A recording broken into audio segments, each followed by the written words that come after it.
in Russia, teachers demand very much different from what teachers demanded in India. And in India, our teachers are, I think, a little understanding, but over there, they're very strict with, portions. They want you to be prepared when you attend the next class. Hi guys, and today I got my friend Simi, a 4th year MBBS student from Smolensk State Medical University, Russia. Thank you for joining. Thank you for having me here. So we will have a conversation with Simi on the details of studying MBBS from Russia. So firstly, let's begin that how to select a medical university in Russia. Okay, so the first thing that you do is, of course, you go on Google and you type down the most basic question. You will get lots of universities list. Then you have to go to the MCI website. You have to check if all of them are registered or not. Most of them, well, you will of course find them registered, but for your benefit.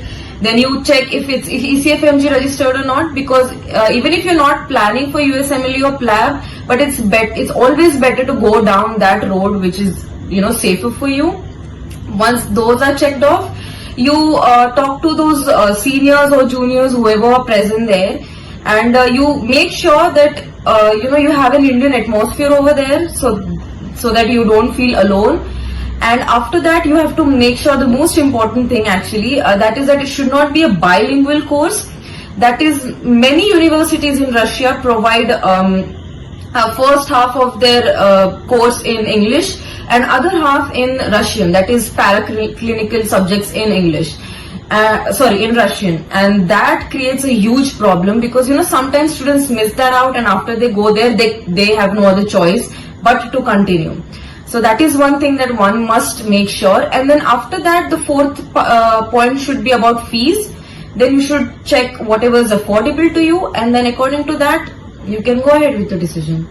Okay, so after you select the college, like once this college is completely finalized, what shall be your next considerations? Okay, so the next consideration should be, you should understand that university's education system. As in, okay, I'll give you an idea of how it works in Russia. As in India, we have 100% rule, 100 marks paper, and out of that you get your percentages. In Russia, that's not how it works. You have a point system that is out of 5. So, it's, if you get 5, you're excellent. If you get 4, you're very good. If you're 3, you're good. If you get 2, you fail. So that's the marking system that you have. And that is the same everywhere in Russia. But then what next step you do is that you talk to the seniors over there. You ask them how the teachers are, because in Russia, teachers demand very much different from what teachers demanded in India.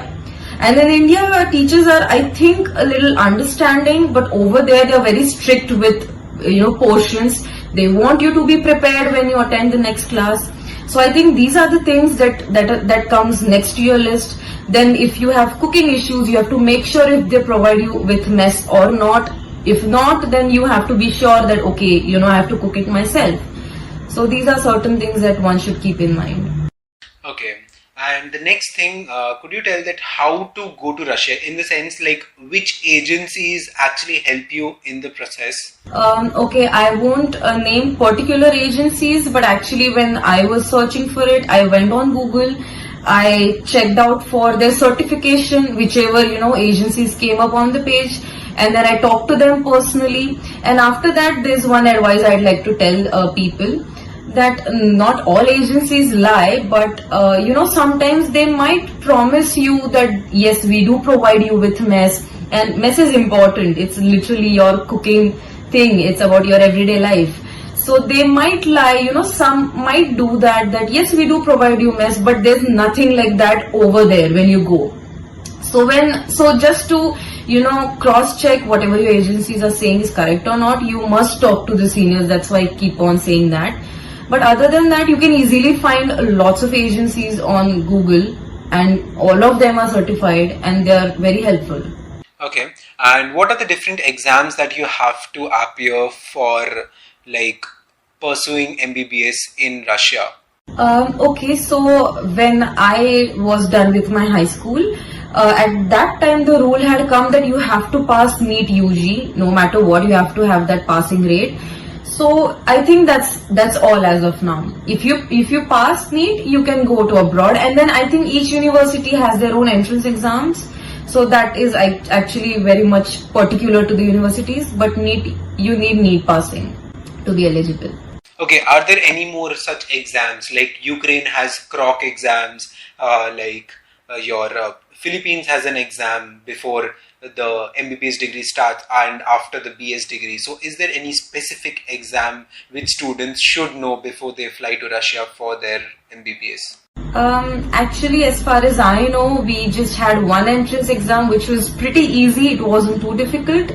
But as you said, KROK exam and things like that, we don't have that in Russia. Maybe by the end, after 6 years, we might have one. I'm not too sure about that, but we don't have any such exams in the middle. Okay. And could you talk about the complete course fees and structure for studying MBBS from Russia, like a general idea about it?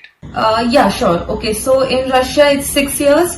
So basically 5 years is your theory and the last year is your internship. And I personally, if talking about fees, it's around 4.5 lakhs per year. And then when you talk about monthly prices, it actually depends on the places. Like for example, if you go to Moscow, it's gonna be an expensive place. You know, if you choose another state which is cheaper, then it's according to that. But I think around 13 to 14,000 per month should do good. And about the education system, I already have explained in the first question itself that the point system, that's how it works over there. And but there's one more thing that in India, we didn't really have that you know, whatever topic you have, teachers didn't really expect us to be prepared about it.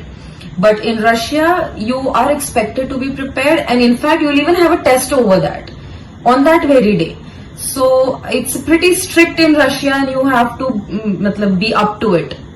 Okay, so in India, like after 4.5 years, you have 1 year of compulsory internship. So what's the scenario in Russia?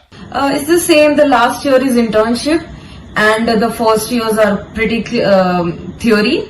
But there's one more thing, because you know we are doing it abroad. Our universities do expect us to have 1 month internship in each summer vacation. So that, you know, we get clinical exposure of India too, and then we also continue our education according to how Russian education system works. So how do you manage this internship in India? I just come back home for vacation, and then there's 1 month, and actually, honestly, we are pretty much excited, you know, to have that clinical exposure, because when you talk about Russia, when you talk about going abroad, of course, the clinical exposure is different. You know, it's not going to be as good as India's. So it's always a fun, it's fun actually. So yeah.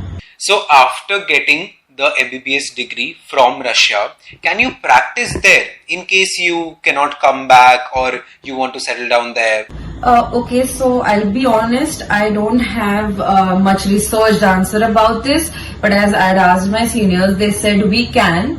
But I don't personally plan on working in Russia at all, because you know, after you are done with your MBBS degree for PG, basically it doesn't happen in English, it all happens in Russian, and I am not interested in that. So you know, if I'm not interested, I personally thought I don't need to think down that road.